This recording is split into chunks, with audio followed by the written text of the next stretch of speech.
Hi everyone, welcome back.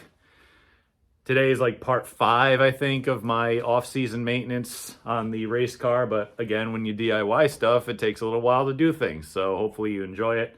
Today, we got to find something to do.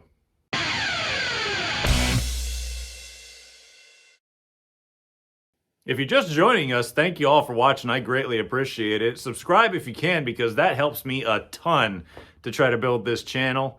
And it's free for you to do. You get the content that I create. Hopefully it's entertaining for you. Go back through my back catalog and see if you like something from earlier episodes. I'm trying to go back through and catalog all those so that they can have, separate little things and you can find them easier and maybe you can be entertained. If you see behind me, you'll notice that all the work that I did last video is still not done. I was supposed to do this bracketry in the back here for those pipes. And, well, I went to the steel place today and completely struck out. Nothing. They had nothing in stock, which is, let's be honest, not really their fault. Ever since COVID hit, everything took a dump. I mean, you can't find anything anymore. Nothing is reliable. Nothing. Because back before COVID, when I would go to the steel place and go get stuff for the race car, yep, everything in stock, no problem, pick it up right now. Need sheet metal? No problem. Roll bar tubing? No problem. Frame stock? Whatever that is? No problem. Today, nothing. Absolutely nothing. So I'm like, great, it's my day off. It's the only day I can go get steel that, is guaranteed time for me to go get it. And it's like, well, that sucks. All right, so again, we got to find something to do. And guess what? We don't have to look very far. As you can see, there is plenty to do without needing pipe. It should be in by the end of the week. Hopefully I have time to get it. Hopefully it actually comes in. Again, I got to string that section. Not really a big deal at this point. Right now, what the big deal is getting the rest of the stuff done. I got to get the spring buckets, just take it. Well, you know what? Let me show you. Number one, I got to clean the shop because I can't literally walk through here. I still haven't done that yet because I haven't been able to. I've been busy doing other things. But anyway, this. I'm going to reuse these because you can't get anything anyway. So I'm just going to take the plasma torch, cut these out. I might raise them up a little bit so it'll give me a little bit of height so that I can use taller springs if I want. And this, I'm going to cut these out so that I can take my fuel cell cage and transfer it over to that. Hopefully these are the same width or even a little bit wider than what I have in there now, because actually I might actually have this tubing. Yeah, I think I actually have this tubing. I don't have roll cage tubing because that's smaller. It's like a plumbing pipe type of deal, but it's not like I don't have anything to do. I got plenty to do. I could be going down underneath the car in here and tacking the tin work back into the car. I can be putting the rear end back under the car so that I know where the spring perches are on the rear end so that I can actually align those spring buckets or adjuster buckets, whatever you want to call them, over the rear end and line that up properly so that the springs are not like crooked or weird directions. It's all in alignment. It's all in fabrication and stuff. It's not a big deal. It's just basically me cutting, grinding, cutting again, lining up stuff, welding it. It's all in what I have to do anyway. So number one, oh boy, I got a lot to clean up. I'm gonna have to get the vacuum out for this one because there are just chunks and pieces of metal and boxes and stuff that I just chucked out. Just get it out of my way. Just kind of, now it's in the way. So, there's a box of brake clean that I got to pick up and find a place for. But yeah, I mean, this is what happens when you are just nonstop doing stuff. I mean, it's covered in stuff. Shavings, metal chunks, scraps, bolts. I don't even know where these came from. I got to find a place for those. in whatever buckets or tins or whatever that I have. It would just do my psyche a lot of good just to clean up the place.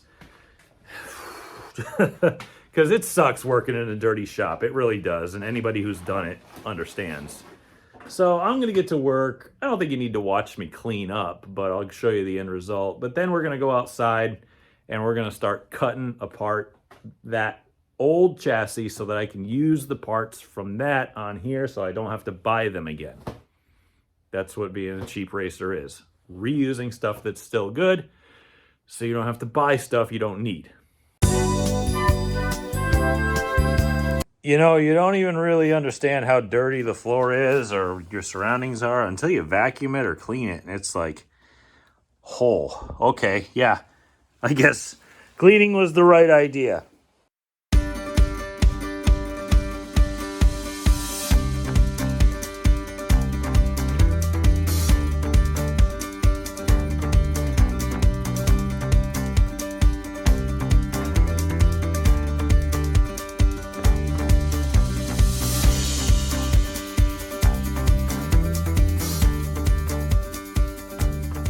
All right, we got a huge amount of stuff cut off. Well, not huge, I guess. I guess these are big, but not whatever. Anyway, so we got the buckets out. We got the battery tray out. Most importantly, we got this out. I'm going to have to do a little bit of measuring to see if I can't get this thing to fit. It looks like it's about the same width. I was just going to leave those pads that I cut off, but I kind of doubt that. I might have to do a little bit of finagling to get this thing to the right width, but it'll fit. It'll fit eventually. And then I'm not sure what I'm probably going to have to take a lot of time to cut these welds off of these buckets here just because it's aesthetically pleasing and cuts, you know, an ounce of weight. I was having some issues earlier with the handle of the plasma torch here because this tip and, well, actually, I'll show you. They're probably cooled off enough by now. Yeah, the tip, you can see how absolutely gummed up that is. And inside it, you can actually see that it's looks like this consumable was touching. It's not supposed to be touching. When I use this, I usually make sure I have my pliers on me and I just tighten them down. You take this ceramic part off, which I just broke like 2 of them, and I don't really have any other ones, which really stinks. What do I have in there? I have no idea what that is. Anyway, so I have to go on Amazon and see if they still make a prime weld cut 50D and see if I can't get more of the ceramic. Oh, what the heck is that? It's not even for what I'm doing. Well, anyway, like I said, I bought a box of these consumables or 2, and I don't have a heck of a lot of them left, so I got to go find some or else I'm not going to be able to use this thing. But, yeah, that's where we're at. I got to grind all this stuff off or at least get it down to a point where it's not going to really cause any problems. So, all right, back to work. All right, I got to be honest with y'all. I didn't plan this, but this was super easy. Like, I still got to position it a little bit, move it around and stuff, but I just cut this out of the frame of the other car, trimmed all the slag off of it, hammered it in, and it fits perfectly. Like, it's not even welded. Look, it's just in there. So, hey, that was easy. I mean, I didn't have to do like any trimming, and the old fuel cell just dropped right into place. It measured out perfectly. Like, I had to do a minor amount of tapping to hit it in, but I mean, dude, it fits. I think I want to move it. Yeah, we'll move it a little forward because I still have a lot of room here, but we'll just butt it up against this and there we go. We're good to go. So that was easy.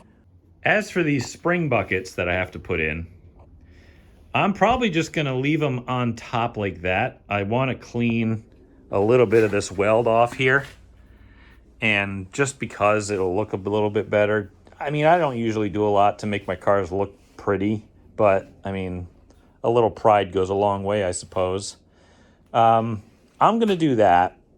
And I want to, you see how low it was at one point? I wanted to gain that extra inch, so I might just center it up and just, cut the hole out for the spring and just kind of leave them tall, because I kind of want to, I want it to be a little bit taller to accommodate more spring selection. Like if for some reason I want to go with a 13-inch tall spring instead of an 11, for whatever reason, I can just leave it a little tall, because I have a lot of screw adjustment on, well, it's down there, you can see. But I have a lot. When it was in this position, instead of this position, I had a ton hanging out the top. So I figured leaving it a little tall and having the options for taller springs would not only offer a little bit more in the way of adjustment or even options for adjustment, but it would also increase, maybe in my mind, would increase the resale value, because it's more adjustability that I'm going to build in. If I could speak today, that would be great. But that's where we're at right now. Before I put these in, I got some heavy lifting to do. I got to move the rear back under it, put the trailing arms back on it. That's what they're called. And put it into position. That way I can actually get these aligned over the axle when it's in and make sure it's centered front to back. So I was in here just mocking up the rear end so that I could put the buckets in, and I got a phone call. And my attitude has completely changed. I was kind of happy and seeing everything going together quickly and easily, and then my attitude completely went down the toilet because I got a call from my steel guy. Now, I know everything's gone crazy with COVID and all this other nonsense that shouldn't have happened, but we'll move on. Because I got a quote for roll cage tubing. 1 3/4 by 0.95, which I'm supposed to run. I know I get a few comments from folks saying, oh, I should use this, oh, I should use that. Well, I can't. This is what I'm supposed to run. The rectangular tubing is supposed to be 0.83 wall, which it is. I am slated, I have to run this stuff, right? And this isn't even special. This isn't like chromoly or DOM or whatever, because the speeds we run, we don't need exotic materials. We need it to, flex a little bit if we hit something, because you hit slow, or slower than normal. It needs to be able to fold up instead of be really, really strong and rigid and all this other engineering stuff. But anyway, I got a phone call and I'm really unhappy about it, because a full 20-foot stick of HREW 1 3/4 by 0.95 is, brace yourself, $275.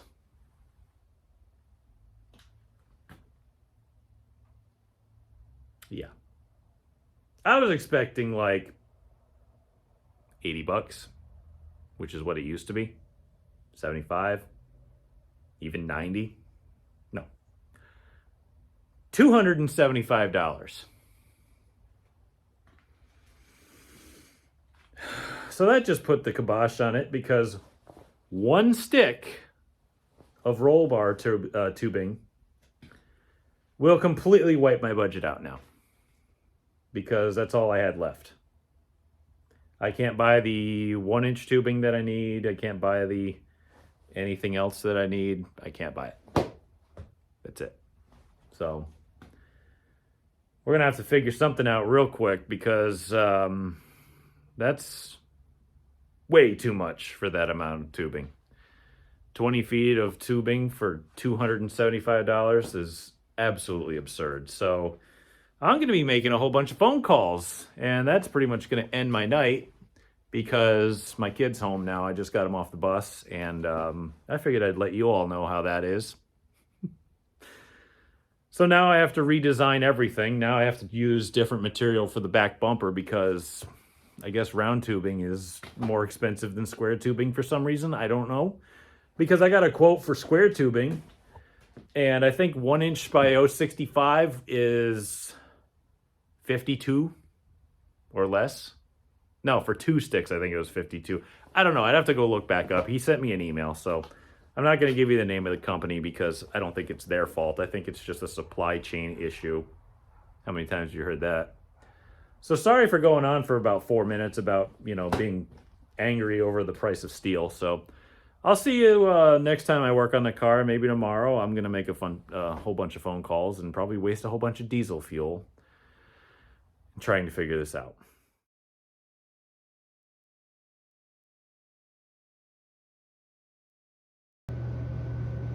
I know what you're thinking. Weren't you just complaining about the cost of pipe literally just the last part of this video? And now you've got it in your shop. You'd be correct.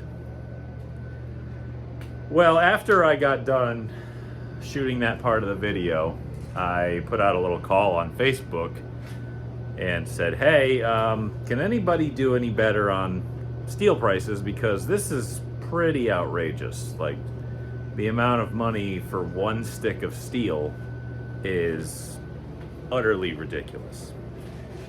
And I got answers from a lot of people, and it kind of, I'll be honest with you, surprised me and humbled me to the point where I'm now standing in my garage with steel that I didn't even have to pay for. And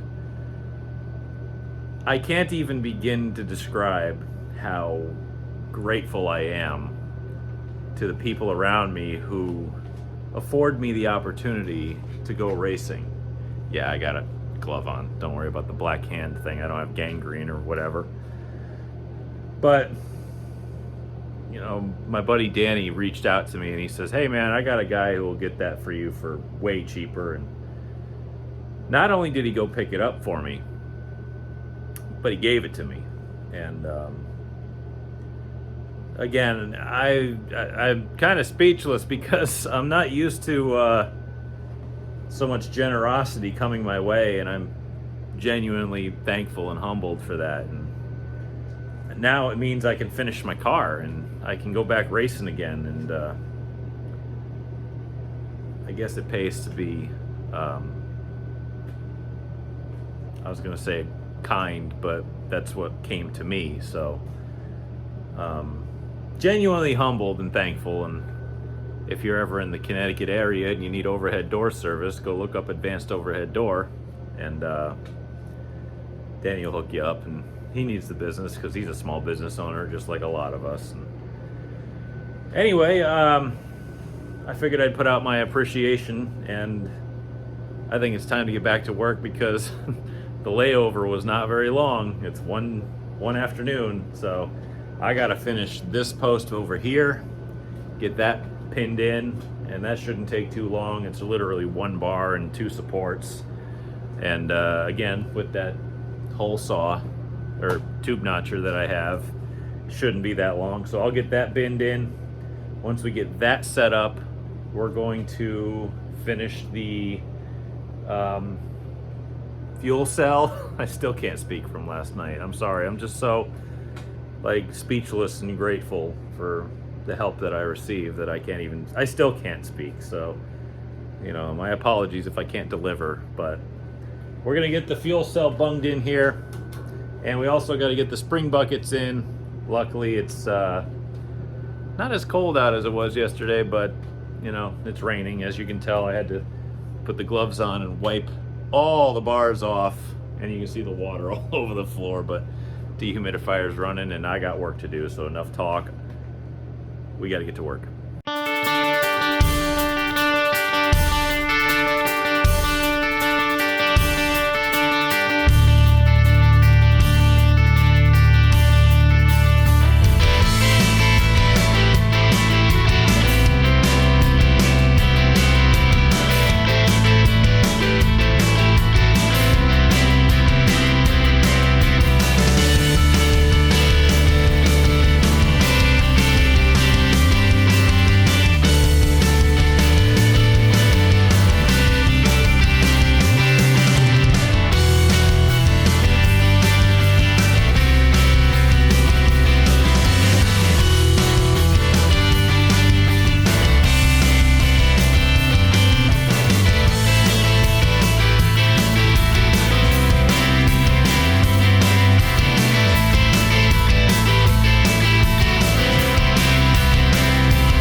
basic cage structure is finally done after only 5 parts to this series.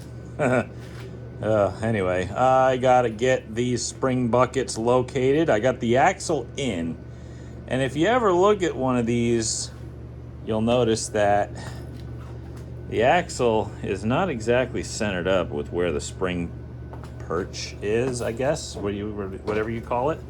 See how it's kind of like, the perch is kind of like forward of the axle tube. See how it's kind of like over here, but the axle is about there on the straight line, so it's about there.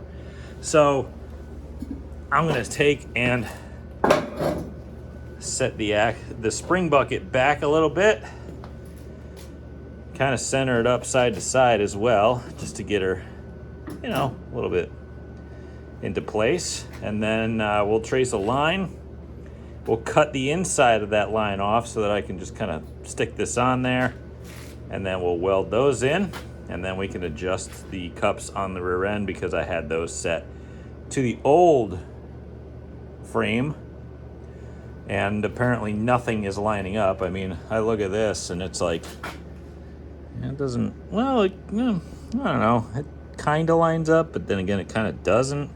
It's a little bit, if I'm honest, it's like that. It's a little bit back. I don't know. I built everything apparently to a bent chassis, so fingers crossed that this thing's actually straight as it measures.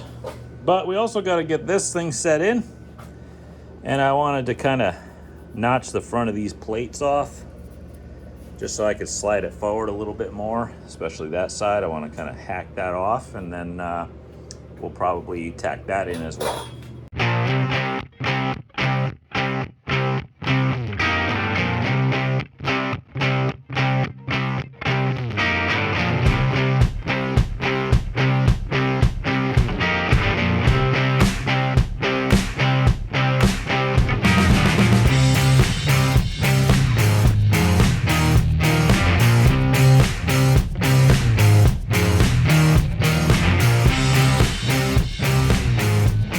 Pretty well mocked up at this point. I got the spring buckets located and welded in. I chucked some springs under it to check it for straightness. Looks like all I got to do is adjust the pads that are actually on the axle, because everything was bent when I put those on. Now it's back straight, and I got to adjust on those by cutting a couple tacks off and just kind of sticking it where it needs to be. And I got to reassemble the buckets as well, but in order to do that I got to realign these holes because those are changed. I'm trying to reuse as much stuff as possible, including the rear shelf and all the parts that I already had. This fuel cell is in. I didn't bother moving it forward the 1/4 of an inch because, to be honest with these cars, that doesn't really make any difference.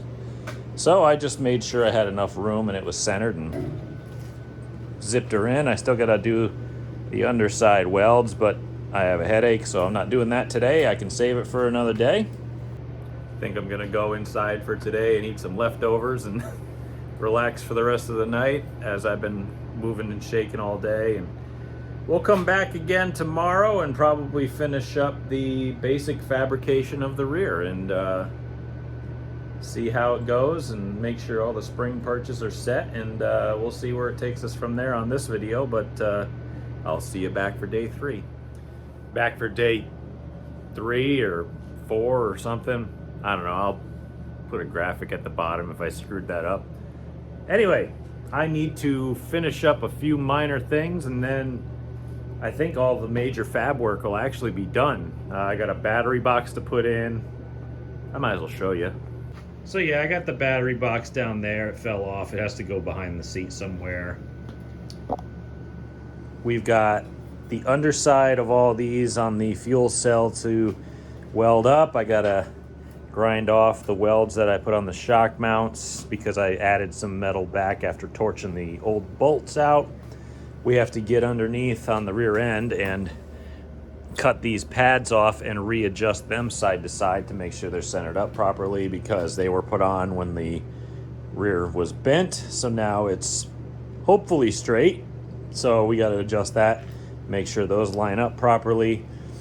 I'll probably put the screw adjusters back in And then I gotta also figure these holes out and make sure those are straight. So, and then after all that, I'm gonna make a bar underneath as a fuel cell protector bar, because you can see up here, this is the top of the fuel cell. Okay, actually it's like up to here, but that's kind of the pancake of it. The fuel cell sits flush up against the top of the bars here, but you see it's below the main cage structure. But down here, there's nothing protecting the bottom part of the fuel cell cage. That's why we're gonna put the protector bar back here. So that's where we're at right now. And then when all of that is completed, I think the heavy fab is done. The reassembly process can begin afterwards. We can start putting the fuel cell back in, the fuel lines, we can rerun everything. I can put the transponder back in place. Rear end's already back in it. I don't know if I'm gonna change that. I might just leave it in there. It's fresh built. I might pull the cover to inspect it, just basic maintenance stuff because it's a fresh build. Drive shaft, transmission, engine. Well, I think I still gotta fix those engine mounts, but we'll see what happens with those. I might just weld the cracks up and hope for the best. Yeah, I mean, then the exhaust and the body. I mean, then the race car is back together. So it sounds simple, but it's not. Obviously, I might want to change some things around and adjust a few things here and there, but we'll see. But for now, we still got to stick to the present day and get the heavy fab work done. Then we can move on.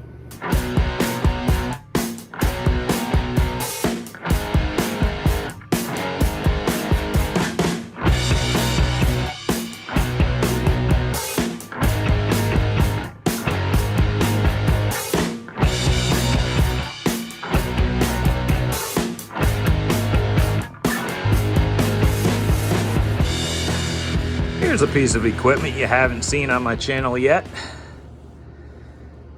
No free ads, but my tubing bender. Just kind of a tiny little pump handle ghetto, only one size die tubing bender, and these things are way more expensive than they really need to be. But I mean, try building one yourself. Probably can't. So it bends, you know, decently enough, and it's better than one of them plumbing pipe benders that you get at the Harbor Freight or wherever you got a surplus tool store. It's, you know, just don't go over 85 degrees, 80, maybe 70, I don't know. Anyway, it's usually pretty good. If you want a really crisp, clean bend, then you might want to spend a lot of money on the really nice professional ones. But for bumpers and little stuff, and I mean, you could build a car with one, but I mean, it's good enough. In case you were wondering, I typically don't show live action, like me welding in real time. I always do things on time lapse, because what do you want to do? You want to sit there and watch somebody work all the time, or do you want to see it sped up and get to the point? I'd rather see it done. And plus I look a lot funnier when I'm on time lapse. So I am almost out of argon. Yeah, that's very low. However, my uncle, before he passed away, gave me another bottle, which is down here somewheres, with a nice regulator on it. So I'm going to at least have that as a backup. I should be able to finish all the rest of the fab work that I have going on tonight. After that,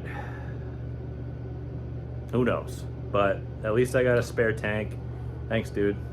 And I'm basically going to be working on the rear fuel cell protector bar now, and let's get that finished up so that we can get this thing reassembled.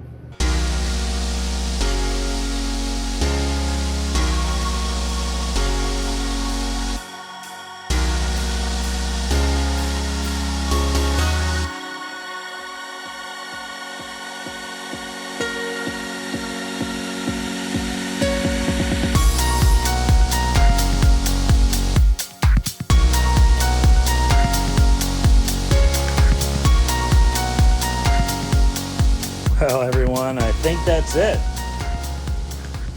I think all of the major fabrication on the back of the car is finally done.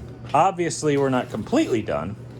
I still want to, touch these up where I had to add metal after accidentally torching some off on both sides. I might, because I brought the spring bucket height up, I'm worried that this stamped steel from factory is not strong enough, so I might add a stringer between the two bars or tie them into the roll cage or something so they don't flex all over the place, because you're under a lot of stress and load from not only the shocks but the spring loads, and I don't want them to flex at all. And I thought I could see them flexing when I was tightening these up. I thought I could watch them, but I don't know. Could have been an optical illusion, might not have been. Got the fuel cell bar installed. Got the fuel cell carrier installed. Spring buckets, rear frame section, tube rear section, battery tray. And I think that's it for major fab. I mean, obviously I got a couple things to do up front that I need to repair, but that's not on this scale. So, thank you all for watching this series. I greatly appreciate it. This is not the end of race car content, but it is the end of the rear clip series. And I think I only kept it to 5 parts. I don't know. But anyway, it's fun to watch stuff in series instead of watching it all at once, because then you got something to look forward to, I guess, right? And I work slow, so give me a break. Anyway, I'm gonna do a once over on the car and make sure I didn't miss any spots. And yeah, like I said, we're still not quite done. Like, I want to cap the ends on there and on the frame just to strengthen them up. And I gotta buy those. I don't feel like making those. They're cheap enough. I'll just buy them. I need caps for my bumpers anyway. After this, it's reassembly.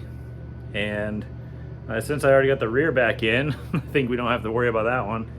Like I said before, we got to install everything again, but I got to wait for the front motor mount situation to get remedied. I don't even know what to do there. I might just weld the cracks up and say good to go. I don't know. So anyway, thank you all so much for watching this.